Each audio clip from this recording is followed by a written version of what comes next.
ಬನ್ನಿ ಮಹಾಭಾರತದ ಈ ರೋಚಕ ವಿಶ್ಲೇಷಣೆಯನ್ನ ನೇರವಾಗಿ ಶುರು ಮಾಡೋಣ.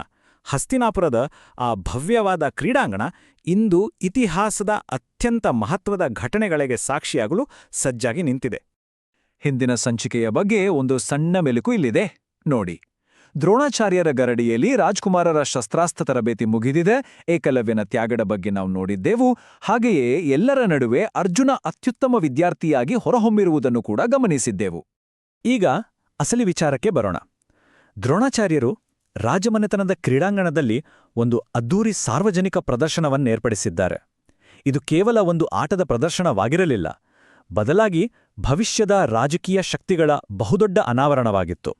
ಒಮ್ಮೆ ಊಹಿಸಿಕೊಳ್ಳಿ, ನೆರೆದಿದ್ದ ಅಪಾರ ಜನಸ್ತೋಮ, ಕೌತುಕದಿಂದ ನೋಡುತ್ತಿದ್ದ ರಾಜಮನೆತನದವರು, ಯುವ ರಾಜ್ಕುಮಾರರು ತಮಗೆ ಒಲಿದಿರುವ ವಿವಿಧ ಶಸ್ತ್ರಾಸ್ತ್ರಗಳ ಪ್ರಾವೀಣ್ಯತೆಯನ್ನು ಪ್ರದರ್ಶಿಸುತ್ತಿದ್ರೆ ಇಡೀ ಕ್ರೀಡಾಂಗಣವೇ ಮಂತ್ರಮುಗ್ಧವಾಲಿತ್ತು. ಅದನ್ನು ಊಹಿಸಲು ಅಸಾಧ್ಯವಾದ ರೋಮಾಂಚಕಾರಿ ವಾತಾವರಣ.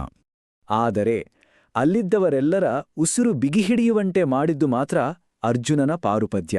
ಆತ ಪ್ರದರ್ಶಿಸಿದ ಬಹುತೇಕ ಅತಿಮಾನುಷ ಎನ್ನಬಹುದಾದ ಆ ಅದ್ಭುತ ಕೌಶಲ್ಯಗಳು ನೋಡುವವರ ಕಣ್ಣು ಕುಕ್ಕುವಂತಿತ್ತು.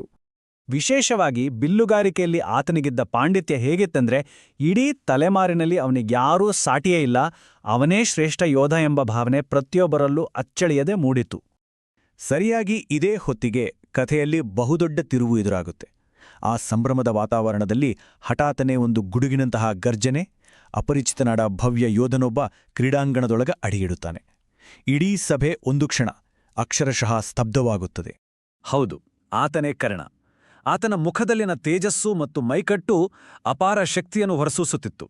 ಬಂದವನೇ ಅರ್ಜುನ ಪ್ರದರ್ಶಿಸಿದ ಪ್ರತಿಯೊಂದು ಕೌಶಲ್ಯವನ್ನು ಮೀರಿಸುವ ತನ್ನ ಉದ್ದೇಶವನ್ನು ಅತ್ಯಂತ ದಿಟ್ಟತನದಿಂದ ಘೋಷಿಸಿಬಿಡ್ತಾನೆ.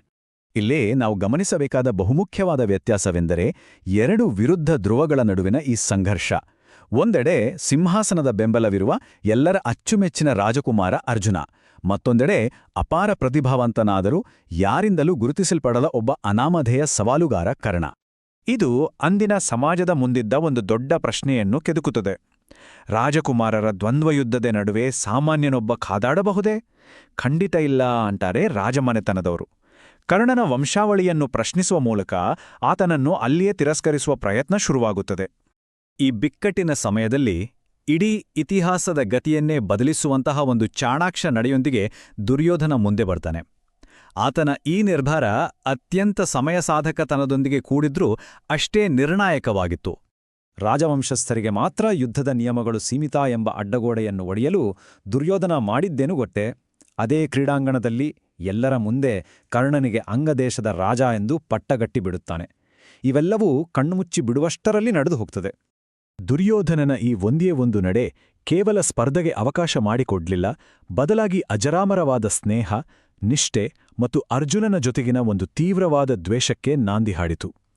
ಈ ಘಟನೆಯೇ ಮುಂದಿನ ಮಹಾಯುದ್ಧಕ್ಕೆ ಬಲವಾದ ಅಡಿಪಾಯವಾಗುತ್ತದೆ. ಈಗ ಈ ಕತಿ ಬಾಣಾಗ ಆರ್ಭಟದಿಂದ ಸ್ವಲ್ಪ ಆಚೆ ಬಂದು ಈ ಇಡೀ ಮಹಾಕಾವ್ಯದ ಪ್ರಮುಖ ತಾತ್ವಿಕ ಸತ್ಯದ ಕಡೆಗೆ ನಮ್ಮ ಗಮನ ಹರಿಸೋಣ. ಏಕೆಂದ್ರೆ ಇಲ್ಲಿ ಕೇವಲ ಶಕ್ತಿ ಪ್ರದರ್ಶನಕ್ಕಿಂತಲೂ ಮಿಗಿಲಾದ ಪಾಠವೊಂದು ಅಡಗಿದೆ. ಈಗ ದಿವ್ಯಗಂಟು ಸಂಖ್ಯೆ 5 ಕುರಿತು ತಿಳಿಯೋಣ. ಮಹಾಭಾರತ ಹೇಳುವಂತೆ ಯಾರೋ ವಿಜಯದ ಆಕಾಂಕ್ಷಿಗಳೋ ಅವರು ಕೇವಲ ಪರಾಕ್ರಮದಿಂದಲ್ಲ, ಸತ್ಯ, ಕರುಣೆ ಮತ್ತು ಧರ್ಮದಿಂದ ಜಯವನ್ನು ಪಡೆಯುತ್ತಾರೆ. ಈ ಮಾತು ನಿಜಕ್ಕೂ ಎಷ್ಟೊಂದು ಅರ್ಥಗರ್ಭಿತವಾಗಿದೆ ಅಲ್ವೇ? ಇದೊಂದು ನಾವು ಅರಿತುಕೊಳ್ಳಲೇಬೇಕಾದ ಅತ್ಯಂತ ಮುಖ್ಯವಾದ ಅಂಶ. ಅಂತಿಮ ವಿಜಯವು ಯಾವಾಗಲೂ ಧರ್ಮದ ಅಡಿಪಾಯವನ್ನೇ ಅವಲಂಬಿಸಿರುತ್ತದೆ. ನಮ್ಮಲ್ಲಿ ಎಷ್ಟೇ ದೈಹಿಕ ಶಕ್ತಿ ಇದ್ದರೂ ಅದಕ್ಕೆ ನೈತಿಕತೆ ಮತ್ತು ಧರ್ಮದ ಮಾರ್ಗದರ್ಶನವಿಲ್ಲದಿದ್ದರೆ ಅದು ಸಂಪೂರ್ಣ ಶೂನ್ಯ.